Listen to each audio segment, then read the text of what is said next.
Continue to follow the breaking news in Northwest Jacksonville. Police are trying to find out who took aim at this Duval County school bus carrying a dozen students home from school, giving parents an awful scare. I just got nervous because I didn't know the severity of it, you know, but he was saying nobody got hurt, but the police were everywhere and they wouldn't let anybody off the bus.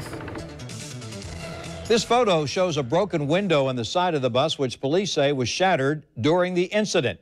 In the past 30 minutes, the students left the scene on a separate bus to be picked up by their families. One student suffered a minor cut to her finger and did not need to be taken to the hospital. It's not clear if she was injured by broken glass or what, but police are asking for anyone who saw anything to call them with information that could lead them to the person or persons who did this. The bus was hit just before 3 o'clock at Fairfax and West 10th Streets. The driver kept going and stopped on West 13th, 3 blocks away. The students were coming home from Wolfson High School on the south side. We have several reporters covering this breaking news. We begin with Channel 4's Francesca Amaker, who spoke with police at the scene. Fran.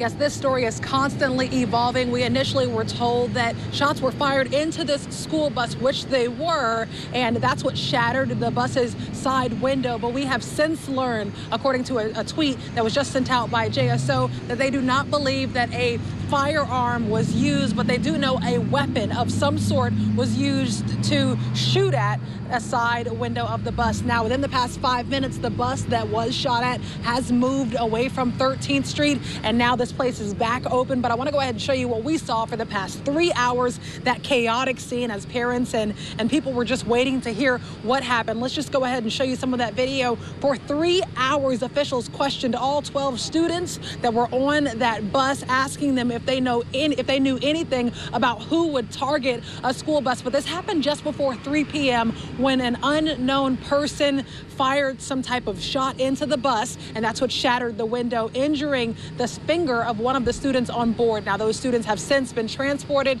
to RV Daniel, and we're told that around 30 minutes ago, those students were picked up by their loved ones. But in general, this entire incident has really frustrated those who live in this area, saying a school bus and any type of gunshot, whether it be a rubber bullet or anything, they just do not mix. And of course, JSO is asking if you know anything about this entire incident. They are asking you to come forward, because even though no one was shot or hurt, I spoke with a man who said, hey, this bus could have flipped. The driver could have been startled of some sort, and those students could have been hurt. So this was not a game. If you know anything about who fired that firearm or that weapon inside of the school bus, you're urged to call Crime Stoppers. That's 1-866-845-TIPS. I'm live in Northwest Jacksonville. Francesca Amaker, Channel 4, the local station. Thank you, Fran. Our coverage continues now with Channel 4's Destiny McKeever, who is at RV Daniels Elementary School, where the students were reunited with their families. Destiny? Well, Tom, as Fran is saying, this is a developing situation. It just keeps evolving. But we were out here at 5:30 with my colleague Ethan Calloway, and that's when that bus pulled up with those students inside here at RV Daniels. And you could take a look at the video we were able to get. You can see bus 500 pull into the gate here at RV Daniels to let the students off, and many of the parents were waiting inside of their cars here in the parking lot as those students were being let off of the bus there. And earlier, parents were telling me they're just nervous about all of this, saying they never expected this to happen so close to home. One parent tells me, of course, you see things like this on TV, but she says she never thought this would be happening to her own child. We got to be scared for them. Every move they make, and it just don't make no sense. Why would a person shoot on a school bus full of kids? I just don't understand that.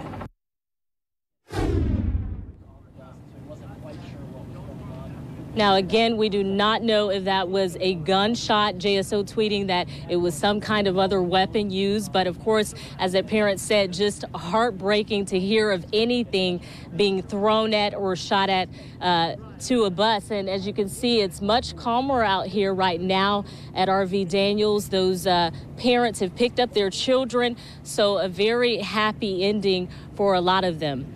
Reporting live tonight, I'm Destiny McKeever, Channel 4, the local station. Thank you, Destiny. And Channel 4's Chris Parento is at school district headquarters with reaction from officials there. Chris? And district officials can't really say too much. Superintendent Dr. Nikolai Viti tells me because this is JSO's investigation, there isn't a whole lot of details additionally that he can provide. But within the last hour, he did release a statement saying, quote, "No student should be fearful when riding to and from school on our buses due to violence. We are relieved that nobody was seriously injured and will actively work with the Jacksonville Sheriff's Office to determine who was behind this incomprehensible act." He says that the district will wait for JSO's investigation to be complete before they have any further comments on this because, again, the Jacksonville Sheriff's Office is the lead agency on this investigation. So nothing further from school district officials, they tell me, that they can provide at this time. Live at the Duval County School Board, I'm Chris Parento, Channel 4, the local station.